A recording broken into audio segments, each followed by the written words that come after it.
Sa Paris, France, kita ang ilang mga taga-suporta ni dating Pangulong Rodrigo Duterte na bumoto gamit ang bagong online voting system ng Commission on Elections. Hati ang reaksyon ng mga botante sa bagong sistema at sa mga issue na gusto nilang matugunan ng mga mananalong senador at kongresista sa halalan.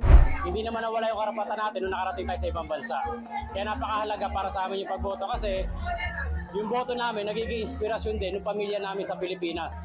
Para sa ngayon, para sa akin at para sa aming mga OFW, dahil ang mga OFW ang kasalukuyang nakakakita sa mga problemang nais na masolusyonan sa ating bansang Pilipinas, lalo na sa mga mananalong senador, party list. Unang-una, ang korupsyon.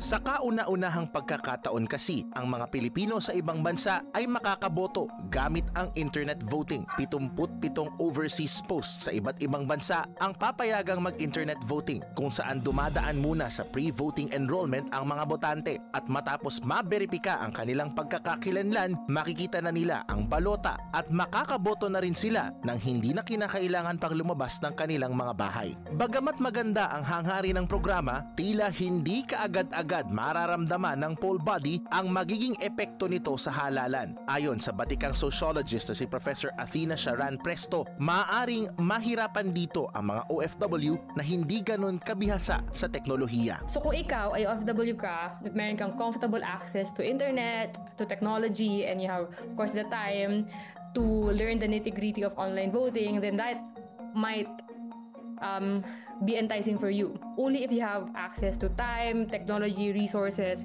and you have the freedom to learn like the nitty-gritty of it. But on the one hand, if you don't have the freedom of time, especially if you're, for example, 24/7 fulfilling some caring responsibilities in your employer's home and even in your home back in the Philippines through online mediated channels, mas konti yung resources mo na aralin kung paano bumoto at mas konti yung resources mo na mag-log on, use technology, make sure that you're connected to the internet and vote. Ang Commission on Elections naman, kumpiyansa na mas marami ang boboto overseas dahil sa kabila ng mahigit 1.2 million na rehistradong botante sa ibayong dagat, nasa halos 50,000 pa lamang ang nagperehistro para sa online voting as of April 11. Noong 2019, kung kailan ginanap ang huling midterm elections, lampas 27% lamang ng halos 2 milyong registered voter ang bumoto. Nitong 2022 presidential elections, tumaas ito sa halos 35%. Alam naman natin, midterm elections, ang mga Pilipino talaga kung kailan malalapit, tsaka lang siguro magboboto. Samantalang internet voting na nga, hindi na nga pupunta sa mga embahada o konsulada, pero ganun pa rin, hindi ganun ka-massive ang pagboto nila. Although ang dami na nag-express sa atin na natutuwa sila, hindi na sila pumupuntang embahada, nagta-travel. Yung iba talaga, namimiss siguro nga, kakailanganin pa natin silang engganyohin pang mabuti para lang makaboto. But so far, kontento naman kami doon sa mga dumadagsa at bumoboto ng mga kababayan natin from abroad. Todo naman ang pag-iengganyo ng COMELEC sa pakikipagtulungan ng ibang government agency para mapataas ito. Meron din silang mga kinagather nila yung mga leaders ng iba't ibang Filipino community sa ibang bansa at pagkatapos binimit nila at iniengganyo nga nila makaboto. When it comes kasi sa voters education at saka yung pag-iengganyo ng pagboto, talaga kasing nasa balikat yan ng DFA.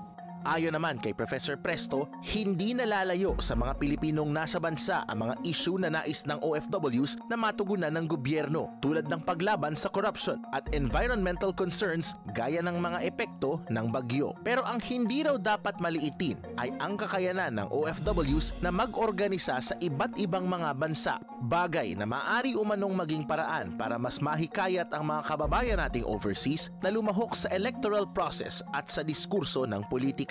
Isang halimbawa raw nito ang naging pagkilos ng OFWs nung inaresto si dating Pangulong Rodrigo Duterte at dinala sa The Hague. So in reality, the OFW vote can actually be very active, and they are not just reliant on social media, although of course social media is a huge factor for their voting behavior, because aside from social media, they also exchange different stories and narratives with their families back home, and not just their families back home but also their extended networks. Malayo man ang ating mga kababayan abroad, hindi ibig sabihing dapat isantabi ang kanilang mga boses at mga hinaing sa darating na halalan. Dahil kung may isa mang puwersa na maaring makakuha ng mga kandidato, lalo na sa paglalatag ng susunod na elections agenda, ito ay ang mga Pilipinong tinitiis na malayo sa pamilya nila sa Pilipinas o di kaya'y bahagi ng Filipino diaspora at maaring maging salamin at boses ng kanilang kapwa Pilipino nasaan man sila sa buong mundo. Para sa Your Voice 2025, Paulo Barcelon, Bilyonaryo News Channel.